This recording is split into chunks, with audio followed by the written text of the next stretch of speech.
الله الرحمن الرحيم. الحمد لله رب العالمين،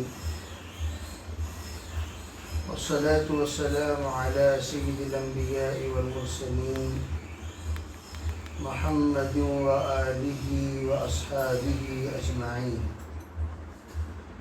أما بعد، فأعوذ بالله من الشيطان الرجيم. بسم الله الرحمن الرحيم. تبت يدا أبي لهب وتب، ما أغنى عنه ماله وما كسب، سيصلى نارا ذات لهب، وامرأته حمالة الحطب، في جيدها حبل من مسد.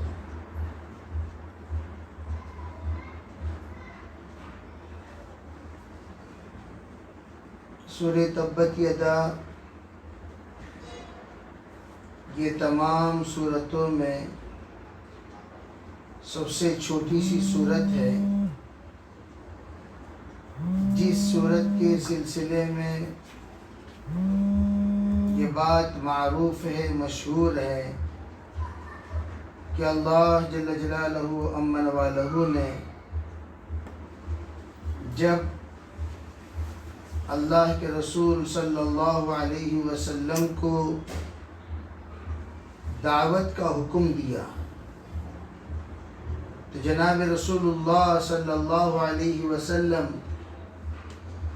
صفا پہاڑی پر کھڑے ہو کر آپ نے اپنی دعوت کی ذمہ داری پوری کرتے ہوئے، ادا کرتے ہوئے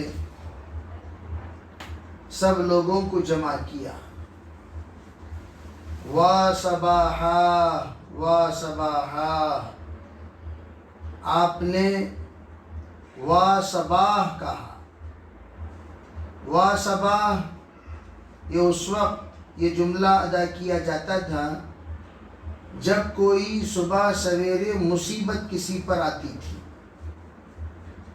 تو اس وقت میں آپ علیہ السلام یہ ایک پہاڑی پر کھڑے ہو کر یا صباحا یا صباحا کہنے لگے.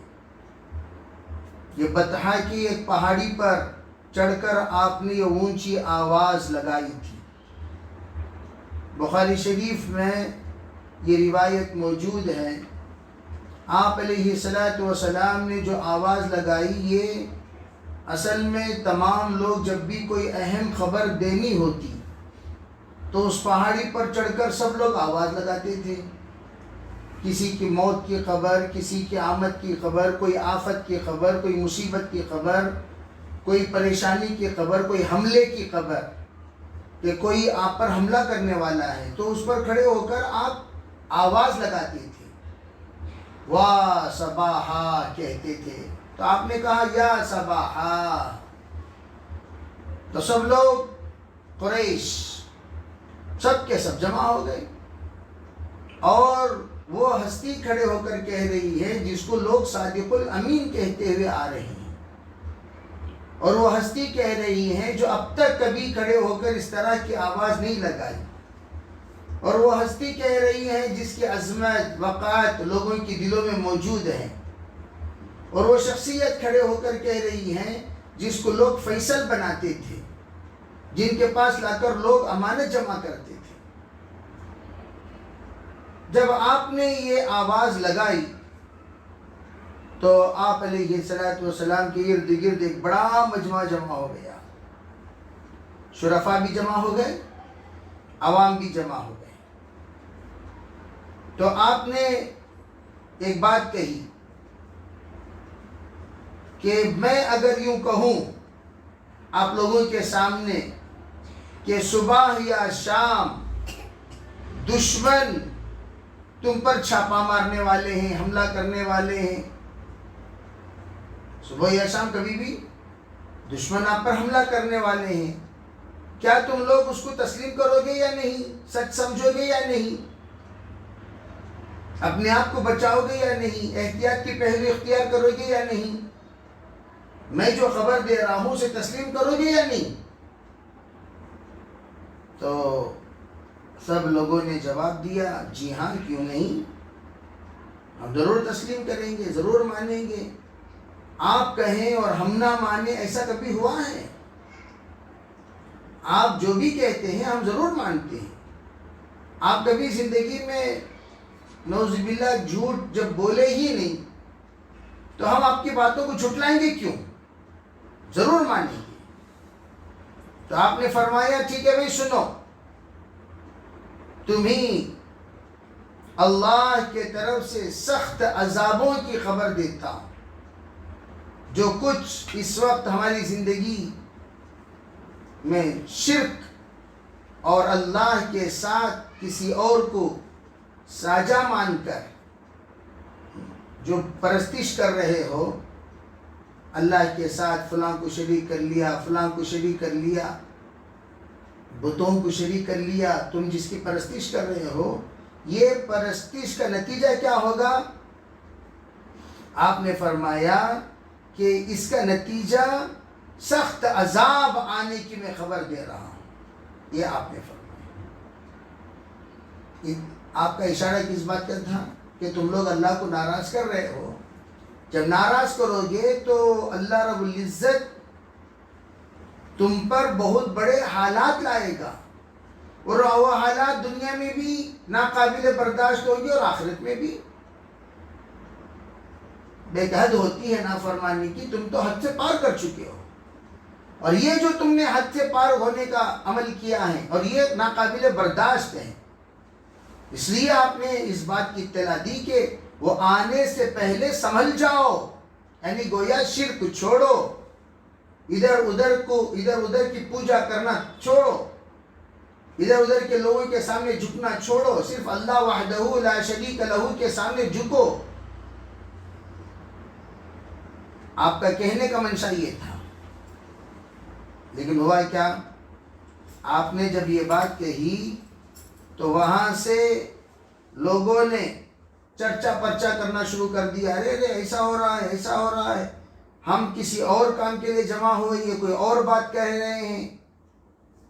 تو تمام لوگ تو خاموش رہے، لیکن خزانے کا ذمہ دار تھا ابو لہب۔ ابو لہب چچا بھی تھا اور خزانے کا ذمہ دار بھی تھا، اور خزانے کے ذمہ دار ہمیشہ متکبر ہوا کرتے ہیں، اکثر و بیشتر۔ جب مال اس کے ذمہ داری میں آ جاتی ہے تو ان کے اندر ایک عجیب سا تکبر پیدا ہو جاتا ہے، گھمنڈ پیدا ہو جاتا ہے۔ اور اس نے جب دیکھا کہ کوئی بول نہیں رہا ہے اور اس کو بولنے کا بڑا شوق، تو اس نے کیا کہا؟ فرمان کہنے لگا تبا لک یا محمد الہذا جمعتنا،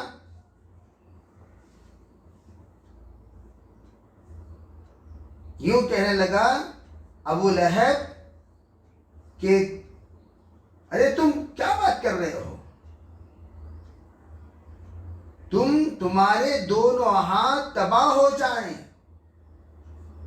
ٹوٹ جائیں، خاک آلود ہو جائیں، برباد ہو جائیں، شل ہو جائیں، اسی وجہ سے تم جمع کیے ہو ہم لوگوں کو۔ تو یہ سورت اللہ رب العزت نے فوراً نازل فرمائی۔ روایتوں میں ہے کہ جس وقت اس نے یہ بات کہی، سرکار دو عالم صلی اللہ علیہ وسلم کو بہت تکلیف ہوئی، بہت درد ہوا، اور وہ ہاتھ جھاڑتا ہوا یوں کہتا ہوا اٹھ کھڑا ہوا اور تمام لوگوں کو اپنے چلنے کو کہا، ارے چلو چلو چلو، اس کی بات کیا سنتے ہو؟ اور یہ بددعا فرمائی، تبا لک یا محمد، تبا لک یا محمد۔ یہ بددعا گویا کہ یہ بددعا ہے۔